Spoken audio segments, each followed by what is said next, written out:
Hoje tem muito conteúdo falando sobre o livro de Enoque, né, que você comentou, mas eu acredito que talvez tenha muita desinformação a respeito disso.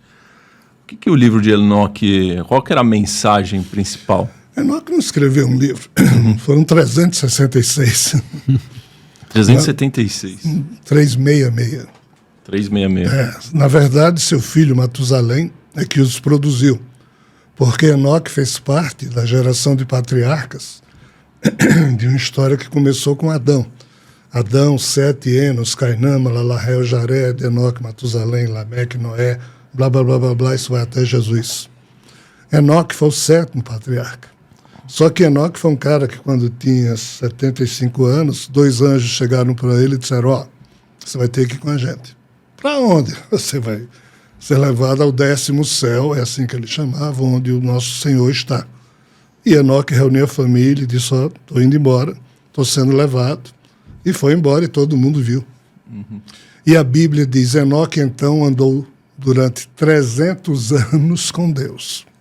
Caramba. Aí, 300 anos depois, Enoque volta. Aí, dita para o filho dele, Matusalém, os tais 366 livros. Aí os anjos dizem: ó, avisa os teus aí que você não vai morrer aqui, você vai voltar conosco. E assim Enoque foi um dos caras que não morreu aqui na Terra porque foi levado. Isso é o que a Bíblia descreve. Qual é o problema? O problema é que quando Jerônimo, escolhido por Damaso, eu estou voltando aqui ao século IV, depois do Concílio de Nicéia. Concílio de Nicéia. Quando essa turma resolveu criar um livro na língua do Império Romano, que era a língua latina, o que é que eles fizeram? Eles pegaram a Septuaginta, que foi a versão criada por 70 sábios judeus no século II a.C., na cidade de Alexandria, onde eles pegaram tudo que estava escrito em hebraico, aramaico e traduziram para o grego. Então, Jerônimo, que foi o polemista escolhido por Damaso, porque Damaso não tinha o respeito de todas as igrejas cristãs, Jerônimo tinha. Então, Jerônimo foi o cara que coordenou, pegou os livros, os evangelhos que todo mundo tinha, e ele foi que resolveu o grande dilema. A igreja romana, que era só uma igreja, agora tinha que ser a principal, já que o cristianismo ia se transformar na religião oficial do Império Romano. Então, Roma tinha que ter a igreja principal. Certo. Então, se tudo estava escrito em grego, aramaico, hebraico, tinha que ser traduzido para o latim. Quem é que fez isso? Jerônimo. Então, Jerônimo pegou a Septuaginta, que foi a versão de 47 livros, produzida pelos sábios judeus no século II a.C. Ele pegou esses 47, tirou o livro de Enoque, ficou 46 aqui, o que ele chamou de Antigo Testamento, mas tirando o livro de Enoque. E pegou os 27 livros do Novo Testamento, as 21 epístolas, os 4 evangelhos, o Ato do Apóstolo, os Apocalipse. Isso aqui compôs a versão que a gente conhece, que é a Bíblia atual, composta de 73 livros, chamada Vulgata, que é a versão latina. Mas veja, ele tirou o livro de Enoque. Por quê? Porque Enoque era maior do que Jesus em termos de aparecimento no Antigo Testamento. Por quê? Porque Enoque foi quem ditou ao mundo a agenda que Javé, o tal Deus dos judeus, disse: Enoque, avisa ao mundo que eu vou fazer até o dia do julgamento geral. Então, Enoque foi quem falou tudo isso e quem disse: lá na frente virá um Messias que Javé vai mandar, mas ele vem 2 vezes. Ou seja, Enoque tinha uma posição de importância maior do que todo mundo. Como os romanos queriam se livrar do Deus dos judeus, eles sumiram com Enoque para sumir com a figura de um Javé. Deus de Javé falando a Enoque toda a agenda da terra. Então, Enoque ficou desconhecido. Caramba. Século XVIII, no ano 1776, um explorador escocês, James Bruce, na Etiópia, fazendo lá umas pesquisas, descobriu parte de um livro de Enoque. No século XIX, em 1846, o professor Sokolov, na biblioteca em Belgrado, descobriu outra parte do livro de Enoque. Então, hoje, nós temos essas duas partes. Um se chama o livro de Enoque, outro o livro dos segredos de Enoque.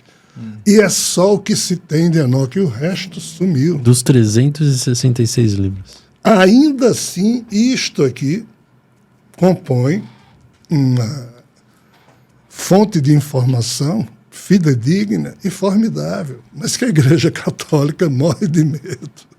De que seja desvendado.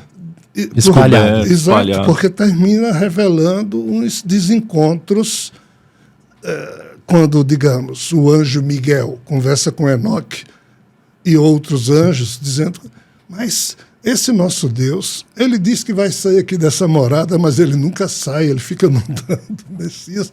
Por que será? Ou seja, como se dissesse, será que Javé tem algum problema? E tem, ele é preso, lá não pode sair, mas isso é outra história. E segundo, quando Javé colocou os seres chamados Igigis, que são uma parte dos Anunnakis ou dos Néfilim, de castigo, os anjos meio que criticam o castigo que Javé deu como sendo muito pesado. Ou seja, Enoque traduziu tudo isso nos livros e fica estranho para a Igreja Católica, que quis sumir com Javé, e sumiu como? Criando a Santíssima Trindade.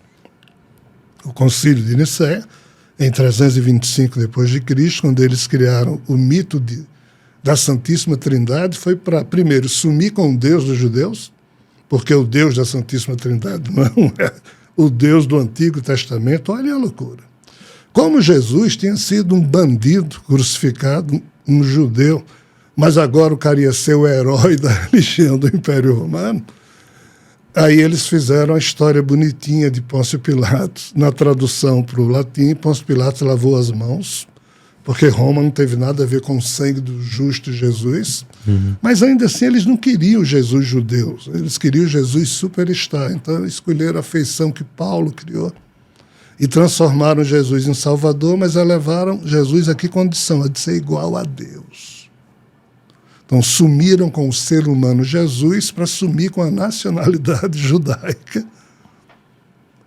Tudo isso é artimanha feita pelos teólogos quando da tradução, com a melhor das intenções da época.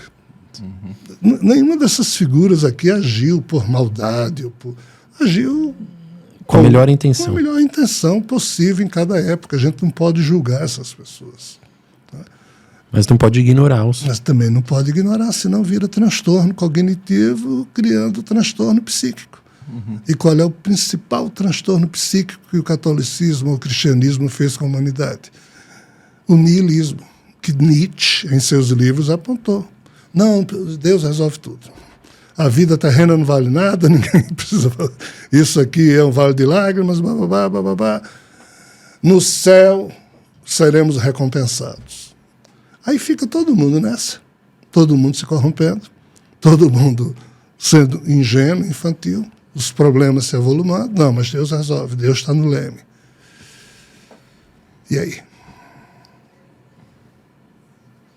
A frase, minha casa tem diversas moradas, como você interpreta ela? Ela tem a ver com essa questão extraterrena também? Também, porque assim, Jesus, de novo, Jesus quando ele nasceu sob a égide das profecias das escrituras judaicas, que desde o tempo de Enoque, vários profetas escreveram sobre a vinda de um enviado desse ser, que seria Deus. Não tem nada a ver com Deus, mas assim que o pessoal chamava o Deus dos judeus. Então, quando Jesus nasceu, tinha várias coisas escritas a respeito dele e do que ele iria fazer como Messias. E, detalhe, Jesus não nasceu de uma relação sexual. Alguém inseminou em uma menina de 15 anos um código genético e ali os genes predispunham o ser humano que fosse nascer a usar dos seus superpoderes que vinham naquele pacote genético, e de fato Jesus tinha superpoderes, mas, de novo, esqueceram de combinar com o eu humano que iria surgir no epifenômeno cerebral de Jesus. o espírito, ou seja, o que for, quando programa um ser humano, tem ideia do ser humano que ali virá, mas ninguém tem certeza, porque o eu humano ele é maior do que as previsões. Há alguma coisa errada nisso aí. Lembrem-se que a Bíblia inicia-se com esse ser tido como criador de tudo, dizendo, no primeiro dia eu fiz a luz e vi que era boa. No segundo dia eu fiz não sei o quê e vi que era bom. No terceiro dia eu fiz os animais e vi que era bom. Ou seja, ele fazia depois é que ele via que era bom. Analisava depois. Que tipo de Deus é esse E se tivesse dado errado? que vai fazer uma coisa, né? E não sabe o que está fazendo e só vê o resultado depois? Ou seja, nós estamos aqui falando de algo muito sério. Isso não é Deus, é um ser que estava fazendo coisas e depois é que ele via que era bom ou ruim. E um ser superior. o ser humano, ele nunca quis que saísse do controle dele. Quando Eva disse, não, ou seja, Jesus era um filho de Eva que trazia em si o pecado original de ser um ser humano fora do padrão desejado pelo Criador, que desde Eva não gostava do ser humano como ele era. O tal Javé queria que os humanos fossem meio que retardados, obedientes a ele, e Eva é que rompeu com isso. Então, o Jesus que surgiu sabia que era ele o Messias, sabia que tinha superpoderes, mostrou que tinha, mas não usou os superpoderes para controlar nenhum ser humano, que é o que Javé queria que ele fizesse. E ele, então, lia as Escrituras, via que era ele, sabia que ele tinha que fazer tudo aquilo, mas ele não conseguiu fazer. Por que Javé queria que ele controlasse? Porque Javé estava competindo. Aí a história é muito complexa. Uns 4.000 anos antes da época de Jesus, um ser chamado Krishna surgiu na Índia. Krishna. E introduziu no sangue humano, no psiquismo humano, o quê? A devoção. Antes não existia nada disso. Devoção. Interessante. Nessa época existiam na Índia 5.000 templos que eram devotos a Brahma. Brahma, Vishnu e Shiva são os 3 deuses do panteão da Trimurti hindu. Os 3 criaram Krishna. Aí Krishna, quando surgiu, disse, eu sou maior que vocês 3. Vocês 3 me criaram, mas pela constituição da Trimurti, chamada Lila, eu sou maior que vocês, então vocês são meus devotos também. E todo mundo aqui na Terra vai ser meu devoto, ou pelo menos na Índia, que foi onde ele atuou. Dos 5.000 templos que na época de Krishna eram dedicados ao culto de Brahma, Krishna abocanhou 4.999, só tem hoje um templo na Índia, que ainda a estátua de Brahma está lá, mas que ninguém cultua mais, mas todo mundo até hoje cultua ou venera Krishna. Certo. O Taittiriya Upanishad explica que esses deuses, é complicado, se alimenta dos eflúvios das emoções humanas. Então, em tese, esses 3 seres, Brahma, Vishnu e Shiva, tinham criado Krishna para ele criar uma devoção mais forte para eles, que eles precisavam se alimentar dos eflúvios da fé humana. Só que Krishna pegou para ele e esse ser chamado Brahma é o mesmo ser chamado Javé. É o mesmo ser que... Por que ele é chamado de Javé na história dos judeus? Porque nessa bifurcação, Adão, Sete, Enos, Cainã, Malalahel, Jared, Enoque, Matusalém, Lameque, Noé.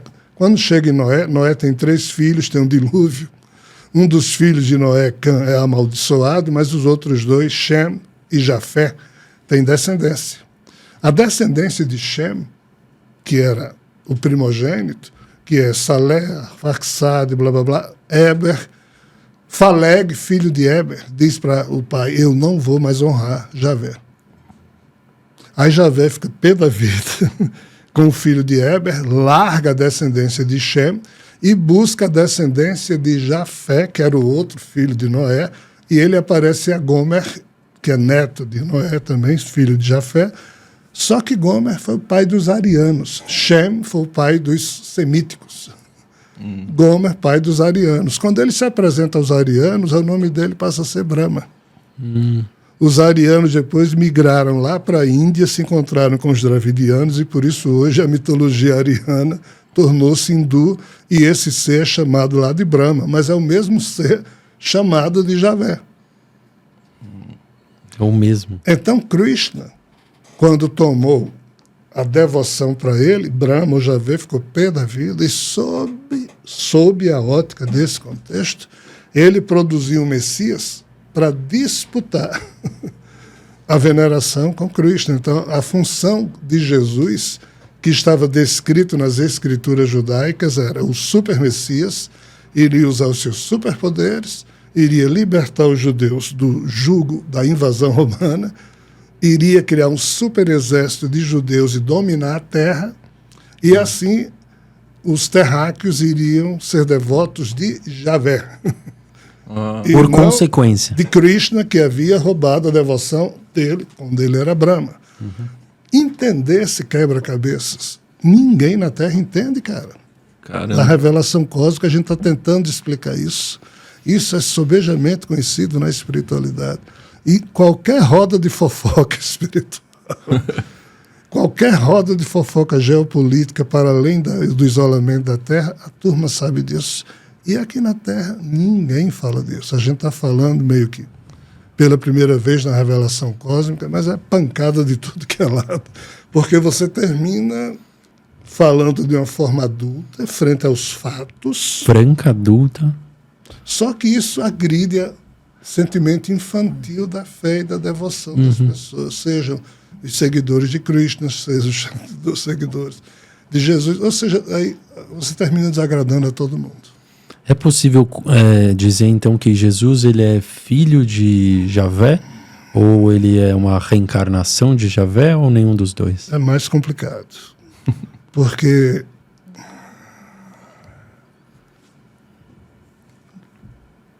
na mitologia, os livros que eu escrevo, já tem pelo menos uns 2 sobre isso. Palestra deve ter umas 20 já sobre isso. Na plataforma Orbum, no IEA, que são os 2 lugares que a gente tem essas palestras. Há cerca de 6 bilhões de anos atrás, só existia vida no universo vizinho ao nosso. Nesse nosso universo não existia. E que história de universo vizinho é essa? As mitologias falam disso há muito tempo. Multiverso? Não.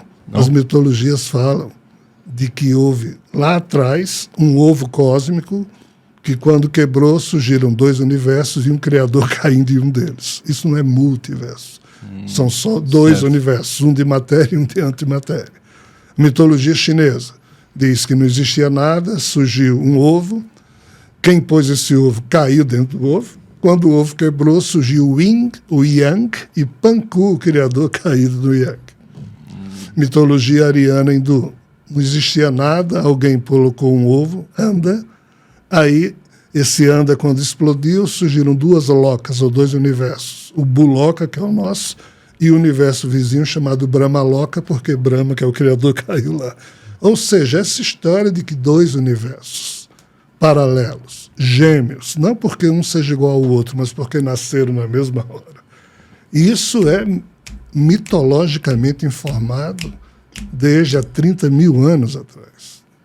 Aí o que é que a ciência diz hoje? Que, de fato, não existia nada e surgiu do nada uma sopa de quarks e glues, que é o ovo cósmico, e isso aqui, quando explodiu, ou seja, Big Bang, produziu matéria e antimatéria, e tem, sim, 2 universos. A ciência já tem 4 experimentos que indicam, não sei ainda se comprova no sentido de carimbar, ainda que alguns cientistas já falem abertamente de um universo antimaterial paralelo ao nosso, que surgiu no Big Bang junto com o nosso. Então, assim, o que as mitologias falaram lá atrás, cara, a ciência está comprovando hoje. Só não fala do Criador. As mitologias dizem que sempre existiu vida nesse lado de lá onde o Criador caiu, mas que a vida faliu. nesses 13,6 bilhões de anos, desde que o Big Bang ocorreu, só tinha vida no universo de lá, faliu.